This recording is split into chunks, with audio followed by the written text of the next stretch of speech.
Welcome to the Three Martini Lunch. Grab a stool next to Greg Columbus of Radio America and Jim Garrity of National Review. Three martinis coming up. Hey, really glad you're with us for the Friday edition of the Three Martini Lunch. We have two good martinis for you today, as well as a pretty bad one to wrap up the work week. And Jim, you know, this, what do they say? No good, very bad week for Joe Biden. That's putting it mildly. We've talked about a number of his problems, most of which have redounded to good martinis as a result of the fact that he has not gotten what he wanted. His polls are in the dumper. He has not convinced the American people on a whole host of things, namely Joe Manchin on Build Back Better. And then yesterday, just as he went up to Capitol Hill to try to convince Senate Democrats to all come together to at least create a carve-out to the filibuster so he can pass his beloved nationalizing and federalizing of elections, Kyrsten Sinema heads to the floor in a purple dress, mind you. I don't think that fashion statement was exactly an accident, where she once again says unequivocally that while she even supports the legislation that Biden is desperately trying to get done, she is not going to kill or amend the filibuster to get it done because it only makes the division in this country worse. Here's part of what she said. And while I continue to support these bills, I will not support separate actions that worsen the underlying disease of division infecting our country. The debate over the Senate's 60-vote threshold shines a light on our broader challenges. There's no need for me to restate my long-standing support for the 60-vote threshold to pass legislation. And there's no need for me to restate its role protecting our country from wild reversals in federal policy. It is a view I've held during my years serving in both the U.S. House and the Senate, and it is the view I continue to hold. It is the belief that I have shared many times in public settings and in private settings. And then, Jim, shortly after that, Joe Manchin issued a pretty long written statement saying essentially the same thing. He has no intention of eliminating or changing the filibuster. And you could tell from Biden's public comments up on the Hill yesterday that he feels defeated on this because he is, at least for the moment, defeated on this. He's going to need election results that a lot of people don't see coming in November to try and resurrect a lot of this stuff, not just this legislation, but other things.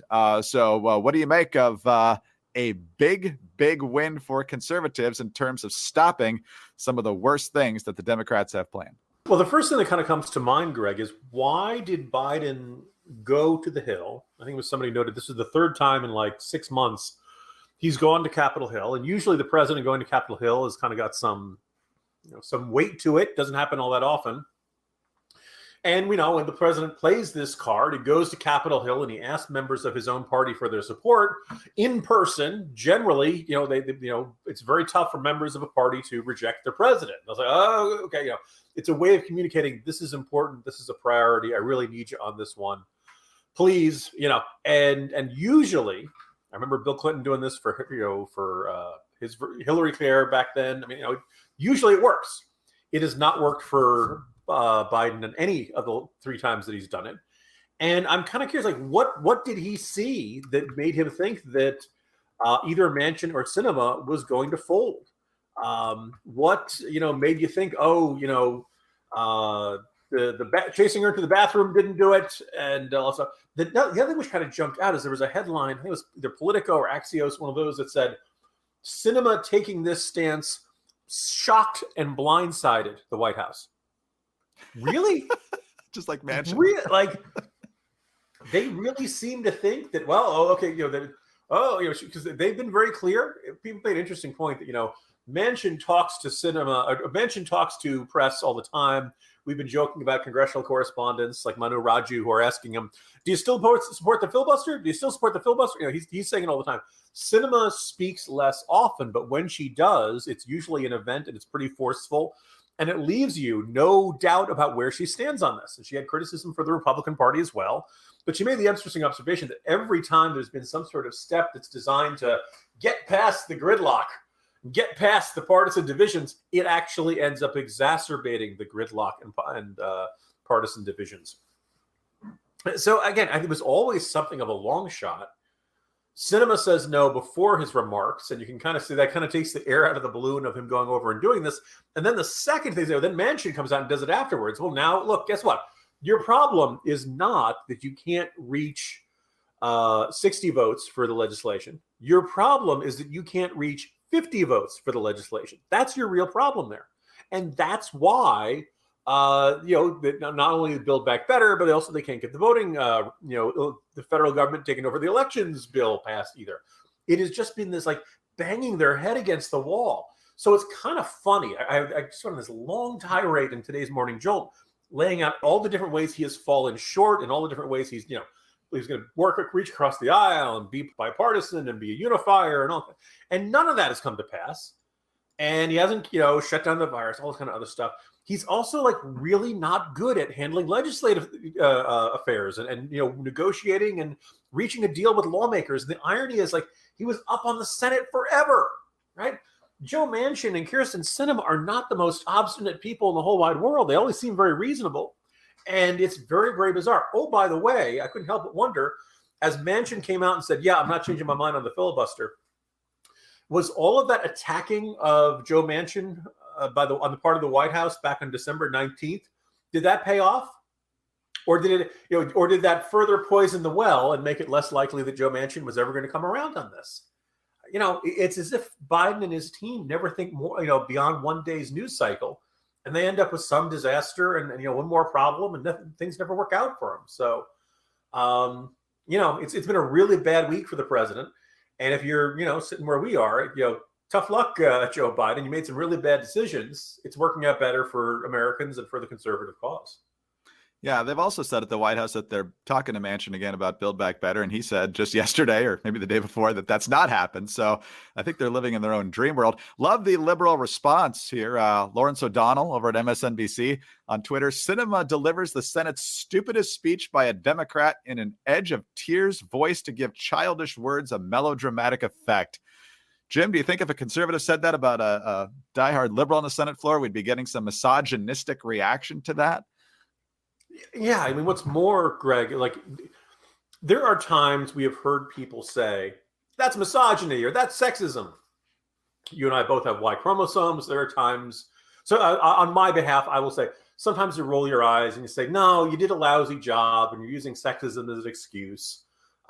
If you were a man, you'd be getting the same amount of criticism and all that kind of stuff.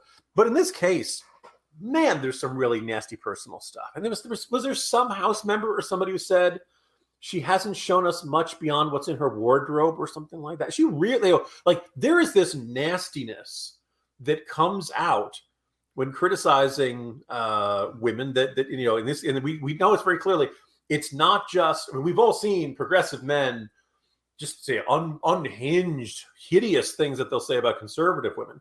Now it's you can be a Democratic woman and stand in the way of progressive men getting what they want, and they will attack you every bit as nastily as they do.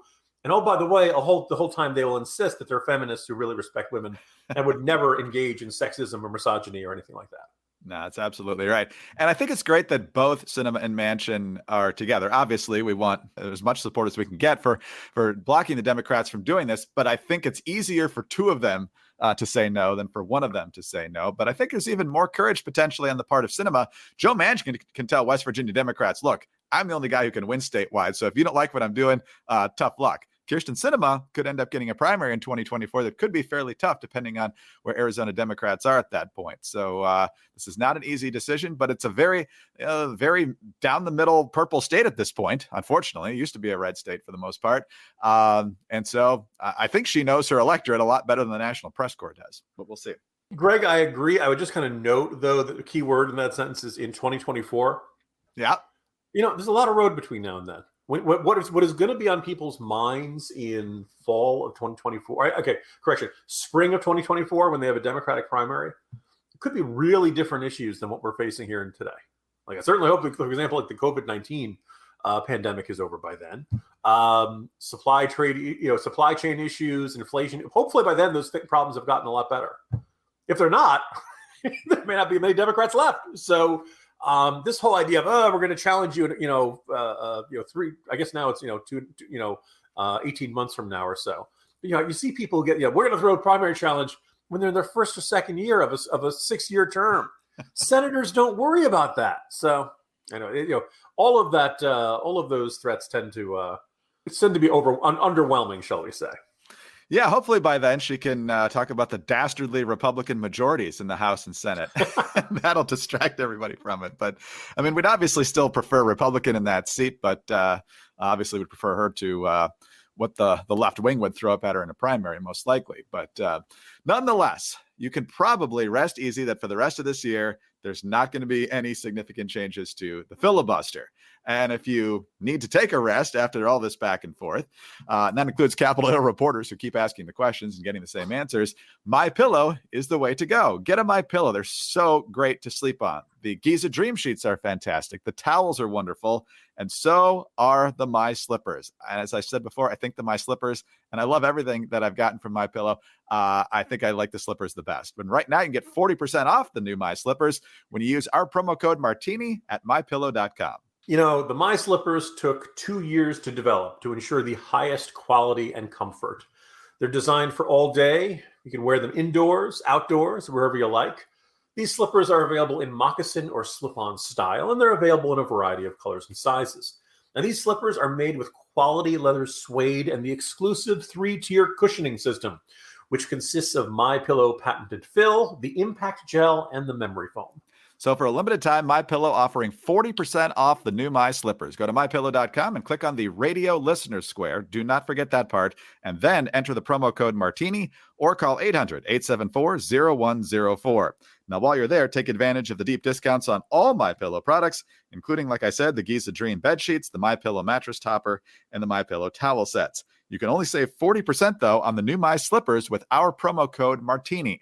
So use that code Martini when you call 800-874-0104 or go to mypillow.com.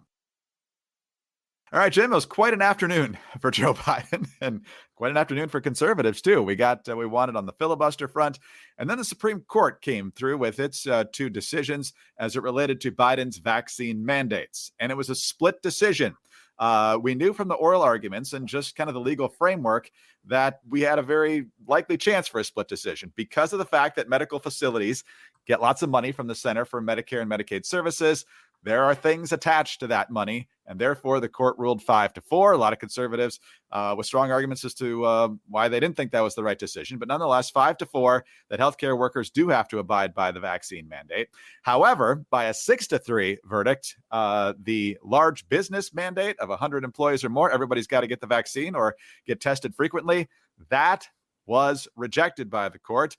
The majority opinion essentially saying, look, there is precedent on the Center for Medicare and Medicaid Services front. There is no legislative precedent for giving OSHA the power to do this for businesses as a whole. So therefore, again, the split decision. You had the traditional liberals against the one on the large employer mandate, and then on the one with healthcare workers, Roberts and Kavanaugh flipped to side with the liberals on that one. So not everything we wanted, Jim, but pretty much what we expected. And for a lot of employers and employees, getting the government out of their face is a good thing.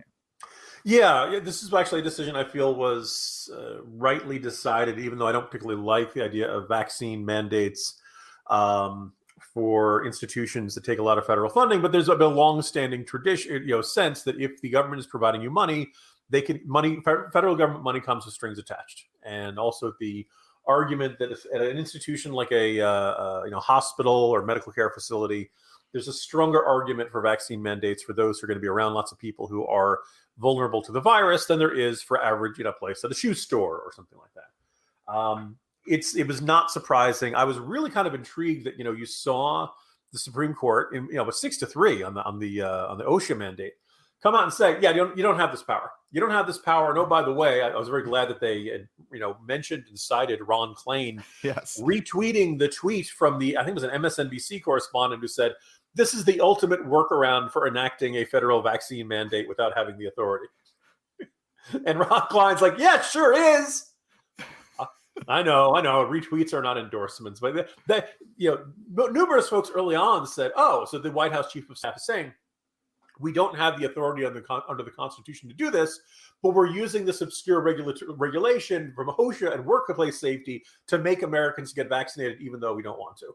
Unsurprisingly, a whole bunch of Supreme Court justices said, yeah, I got a problem with that. No, you can't, look for these obscure loopholes and provisions of the law and stretch them beyond any reasonable previous use of them in order because you really want to do something like this. If you want to enact a vaccine mandate, pass a legislation. There's an argument whether that's constitutional by itself, but you can't just the executive branch can't just say, hey, you know what, we really want to do this, so we're going to do it, and tough luck to the legislative and judicial branch. We're in charge. It's a pandemic. None of this stuff matters anymore. Completely got swatted down. Now, in the statement from Biden, and I think Psaki issued a statement and a couple other ones, they all were in this, we are so disappointed that the court does not believe in public health. No, that's not what it was at all. The issue before the court is, as all issues are, does the government have the authority to do this, or does it violate the Constitution? That's it. It's not about whether it's a good idea. It's not about whether it's masks are a good idea. It's not about whether vaccines are a good idea. It is entirely on the issue before the court is always, does the government have the authority under the Constitution to do this? And they said no. And I said no pretty clearly. And that should bring some chastened feelings in the White House. But I guess, Greg, they're just simply incapable of that. Yeah, good point on Ron Klain. When you make the footnotes in a decision that doesn't go your way because of what you tweeted, I mean, that just adds another layer of deliciousness to it. So Ron Klain, keep tweeting, man. Keep tweeting. The prime minister did not help himself in that situation. But again, another MSNBC host losing his mind over this martini today, Jim. Chris Hayes stating the obvious. This court is going to do horrifying damage. And it's the reason that the devils bargained with Trump. Even if the crowd had gotten their way with Pence or others, will always have been worth it for the Republican Party and the conservative movement. Boy, one decision doesn't go your way. And guys... so if we think this was the right choice, we were pro lynching Mike Pence. Did I understand that logic there? I don't know. Sometimes they tweet before they think. Just like Ron Klain. Sometimes, often. How many times do you look at a tweet and say, "Wow, that's a really well thought out argument right there"? And 240 characters or less, or whatever it is. Yeah, not too often. All right, let's move on to our final martini, Jim. Ending on a bad note, unfortunately. I would love a fun, crazy one today, but the storm clouds seem to keep gathering as it relates to Russia and Ukraine. Axios reporting today that the U.S. claims to have information indicating that Russia has, quote, already pre-positioned a group of operatives to conduct a false flag operation in eastern Ukraine, laying the groundwork for a potential pretext to invade, according to a U.S. official. They're saying that the U.S. is concerned that the Russian government is preparing for an invasion into Ukraine that may result in widespread human rights violations and war crimes should diplomacy fail to meet their objectives. As part of its plans, Russia is laying the groundwork to have the option of fabricating a pretext for invasion, including through sabotage activities and information operations, by accusing Ukraine of preparing an imminent attack against Russian forces in eastern Ukraine. Now, whether or not this is right, we could find out pretty soon, Jim. The Russian military plans, allegedly, to begin these activities several weeks before a military invasion, which could begin between mid-January and mid-February. They say they saw the same playbook in 2014 with Crimea. So, yeah, it could be playing out during the Olympics. So that would be a fun international juxtaposition. But, Jim, I believe we saw a story this week that the president of Ukraine actually offered to a ceasefire or to start peace talks about the ongoing hostilities in eastern Ukraine, which would certainly fly in the face of what Russia might have in the works here about arguing that Ukraine is launching an offensive back against the Russians. What's your feel on this? Is this sounding legit, or is it way too early to say that? Actually, my first observation there, Greg, is it just me, or do you feel like you heard a lot more about Vladimir Putin during the Trump years when he was not on the verge of invading Ukraine than you are hearing about Vladimir Putin now, even though he is on the verge of invading Ukraine? I kind of feel like the lack of public interest in Vladimir Putin has dropped off in a stunning way. So the first thing is that the amount of Russian military forces that have been put on, they say it's, you picture it against the Ukrainian border, because it kind of sticks out. Picture Ukraine being kind of this like big ovally shape. They're now on all three sides. There's a river basically that splits Ukraine into west and east.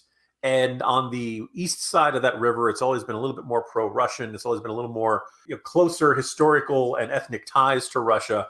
And a lot of people think, it's not that you're going to see Russian tanks, going all the way across the entire country and taking over. They basically want the part that they see as being their historical ancestral homeland. And they leave Western Ukraine, but they're basically going to say, oh, we're going to take over half the country. The sheer amount of forces accumulated on all three sides, boy, oh boy, that's a lot for a feint. That's a lot for something that's just saber rattling you don't intend to use. Second thing that's really unnerving is there's a giant cyber attack in Ukraine. Now, Russians are doing all kinds of cyber operations all the time, but this one was basically telling people, literally saying, be afraid, right? So this is exactly the sort of thing you'd expect them to do.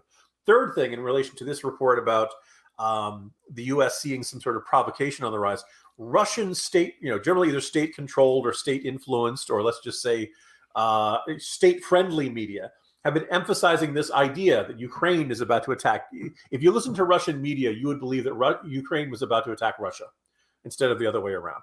So the idea of some sort of quote-unquote false flag operation or some sort of provocateurs who are meant to create the justification for Russia, blow something up, make some sort of threat, do something for that Russia can say, aha, the Ukrainians are attacking us. Everybody go in, and that would launch it. Certainly seems like it's in the potential in the cards here. I don't know if it's going to happen. I suppose it's possible that you're going to see a world in which, Putin says believes he's humiliated NATO enough. He's gotten enough concessions that he goes home. It could happen, sure. That having been said, I don't think you make this kind of mobilization unless you either intend to use it or you are very capable and willing to use it.